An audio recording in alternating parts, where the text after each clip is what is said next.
Welcome to the Dreams of Consciousness podcast. If you'd be so kind, would you mind introducing yourself?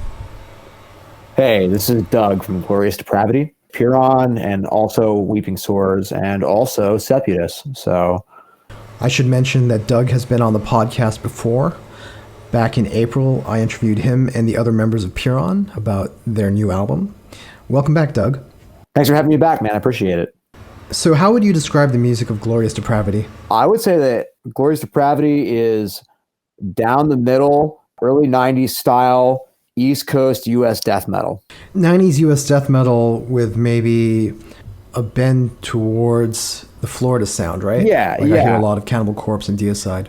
Sure, yeah. I mean, like, I would say it's mostly the bands that you would associate with more sound at that time, as well as some stuff from up further in the northeast part of the country, and a few other stray influences too. There's a couple of sort of 90s era European death metal bands that are pretty big influences on us too. But in the spirit of regionalism, which was a big thing at that time in death metal, I kind of think of it in terms of the East Coast of the United States in the early to mid 90s.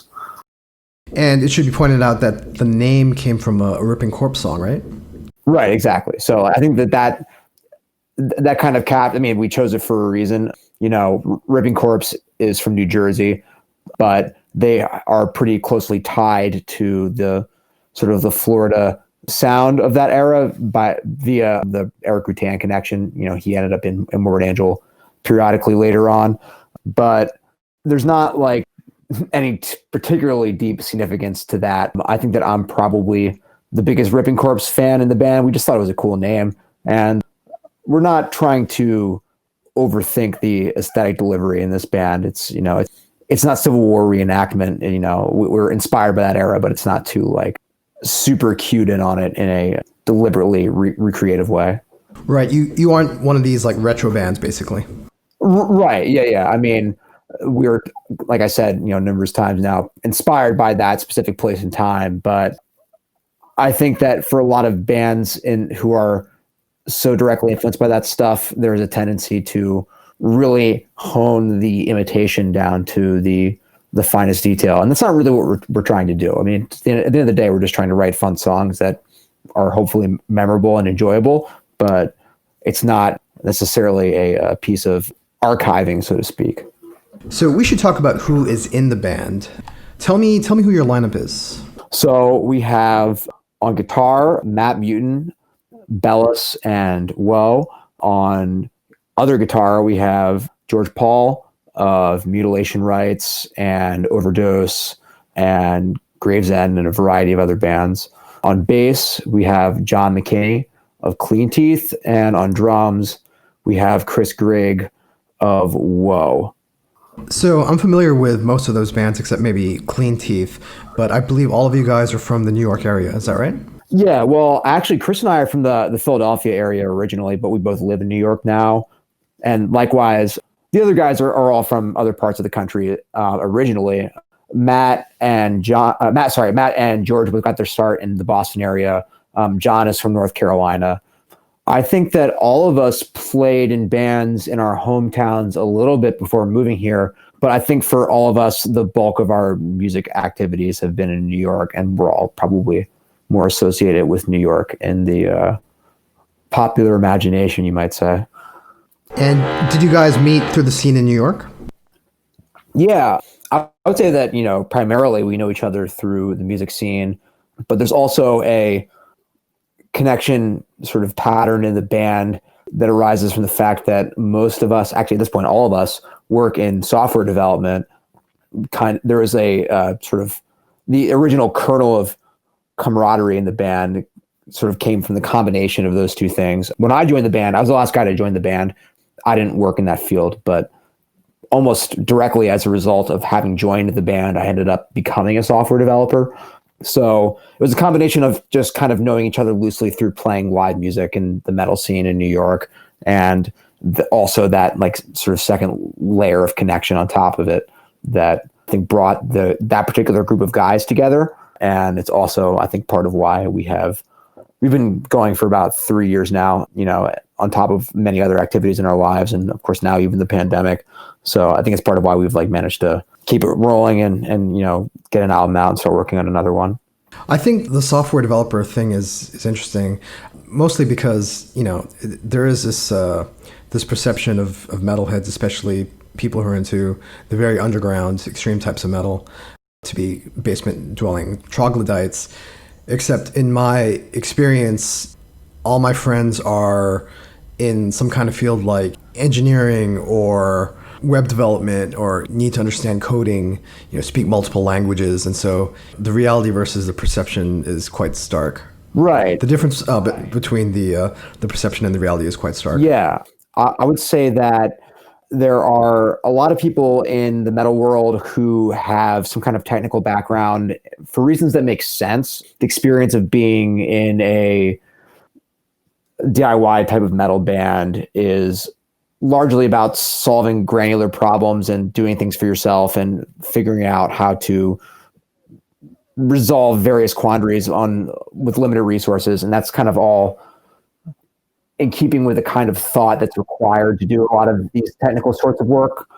That being said, there's also lots of guys in metal bands who are straight up just like, you know, basement dinguses. So it makes sense to me that there's a lot of people who are doing more technical sorts of work in the metal world because there's, for my particular life, the same kinds of thinking have been required to accomplish both. But there's lots of ways to get into a position to play in a metal band. And there's lots of people who are in metal bands who are more in keeping with that stereotype that you're talking about of just like, you know, a doofus who's only good at guitar or whatever. And, you know, that's also fine too. But I think that you find in a lot of more competitive living environments like New York, obviously, is like it's pretty tough to just pay the rent here. It requires a lot of fluid problem solving just to keep your head above water. And the case is also that in the software development world in particular, there's a lot of work right now for people who didn't necessarily specialize in that in an academic way, which I didn't do. I mean, I didn't get into it until recently.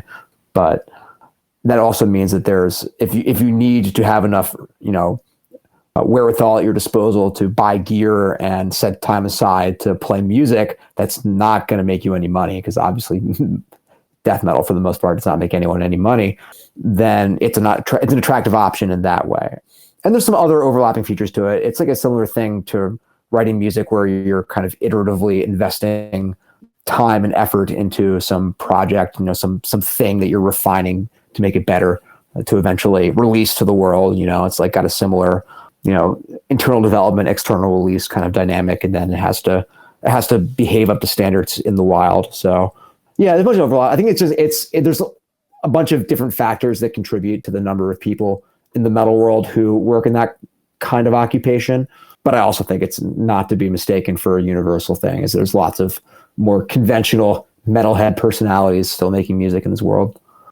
I mean, I've definitely met the guys who are, well, it's a funny thing. I mean, I've definitely met the guys whose bands are all about Satan and, you know, worshiping darkness and whatever. Funnily enough, one of the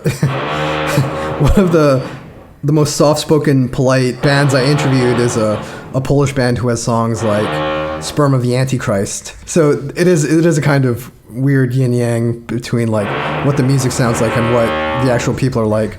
But, you know, in terms of metal, I mean, even, you know, if we're talking about that 90s era of death metal, there was an extremely high bar to be able to play music like Cannibal Corpse or Suffocation. Do you know what I mean? Like it was music that you really had to dedicate yourself to.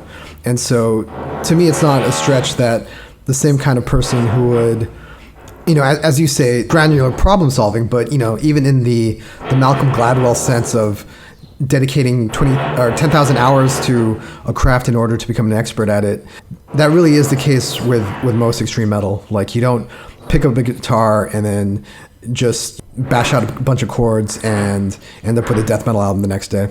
Yeah, that's definitely true, that it requires a lot of discipline just to be able to make those sorts of sounds. And to some extent, there's some commonality between a lot of technical professionals and a metal guitarist. And this, like, you know, this is so pretentious. This like Flaubert way, you know, he had this line about being regular and orderly in your life so that you can be wild and original in your work or something along those lines.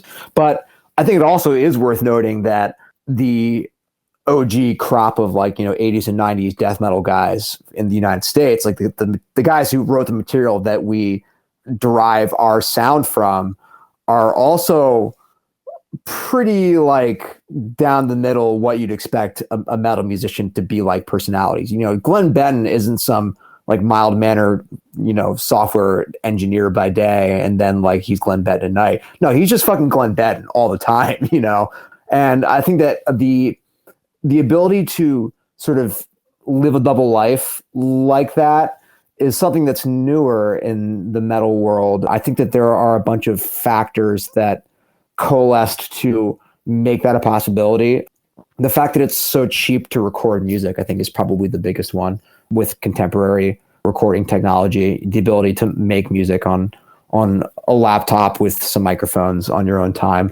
And that's in fact how we made the Glorious Depravity record. Chris, our drummer, is the one who recorded it and mixed it. And while he's got a pretty impressive outfit of recording gear, we still ultimately just made the album on a laptop in our practice space with some mics and preamps and such plugged into it. And he mixed it, sitting on his couch at home while taking care of his daughter. So I think that kind of thing has made more space in the metal world for people who have a lot of discipline and focus, but also know that they can't really ever make a living doing it, to make albums that are in a pretty technically demanding idiom like death metal.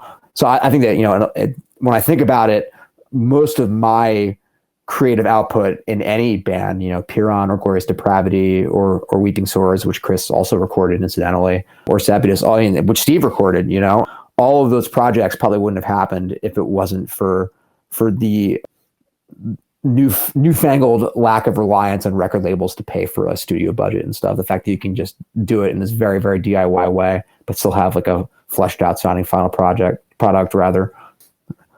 And that's why I don't have to be Glenn Benton all the time. How do you describe the nature of Glorious Depravity as a band?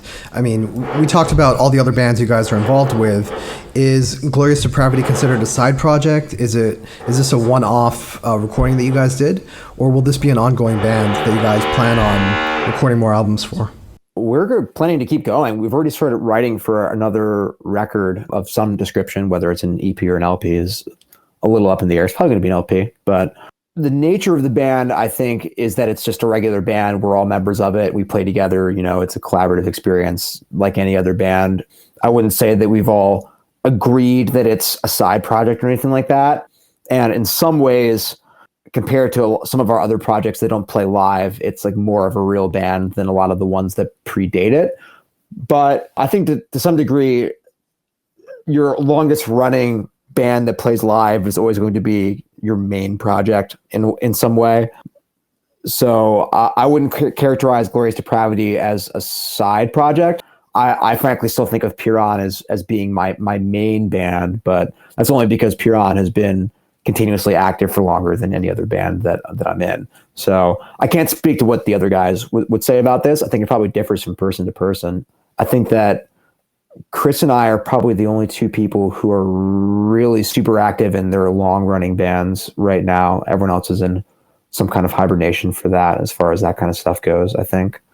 But yeah, I don't know. I mean, I try to think of it in those terms. It's just, a creative project that I'm excited about, that I like to put my energy into and spend time with the guys who are in it. So it's definitely on the spectrum of fun to serious bands, it's a fun band. That's more the way that I think about it. So you mentioned that you were the last member to join. How did the band initially get together? So this is all kind of reconstructed from what the other guys have told me. The original iteration of the band was just Chris and Matt, who were already playing together in Woe at the time. They wanted to do a more originally it was more of a Black and Death kind of thing with just the two of them, where Chris was playing drums, which he hasn't done that in any bands for some time prior to Glorious Depravity. And they recorded a demo in that formation under the name Death Icon, which was the original name when I joined the project still.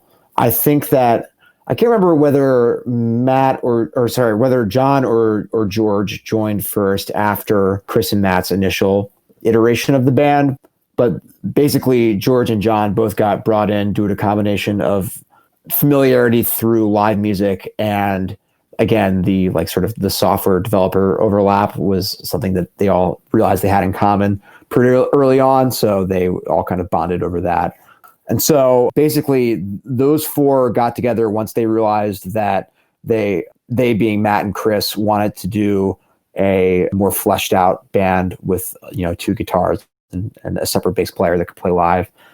And then I guess Chris asked me to join or to come in and like try out effectively as a vocalist. I don't know a whole lot about the line of reasoning that led to wanting a separate singer. I've learned since I joined the band that I enjoy doing vocals more than any other member, so that makes sense. And I imagine that given that the band was going in a more like technical and noodly direction, the other guys realized that they didn't want to be dealing with doing vocals at the same time as playing a bunch of complicated guitar parts. So they figured they should bring somebody in. And I primarily knew Chris prior to joining the band, and we had kind of talked about doing some kind of project a couple times on and off in the years prior to my joining, but we never, you know, we're both like busy guys. We both failed to really do anything about it. So I mostly joined because I was like, oh, well, we've been talking about doing this, and this lineup of guys sounds impressive. And I would like to do a more straight ahead and intuitive kind of death metal band. So that's when I came aboard, and the rest is history, as they say. So do you know what led them to transform from this black and death metal style that they started off with to the more classical American death metal sound? I think that part of the process was the fact that I joined and kind of kept requesting more stuff along those lines. I think that they realized they wanted to get away from black metal and go in a more death metal oriented direction. Before I was in the band, they just kind of were like, well, we're already in another black metal band, and you know, one of those is enough for now, I guess. I don't know exactly what the origin of that choice was, but that's the impression that I've gotten, is they kind of were like, well, we'd rather play something different. And so and also I think they wanted to have like a more dynamic, like, you know, more fleshed out full band. And so maybe the other two guys joining also kind of inclined them in a more death metal oriented direction that, you know, is more contingent upon having two guitars instead of just one, and so forth.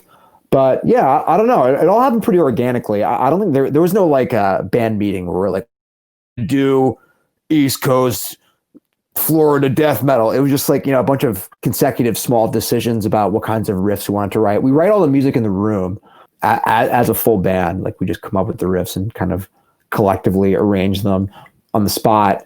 So I guess that was just kind of what was on our minds when we started composing most of the songs for this record. It was the center of gravity between us musically, maybe, you know, the thing that we all had the most in common and the most like collective affection for.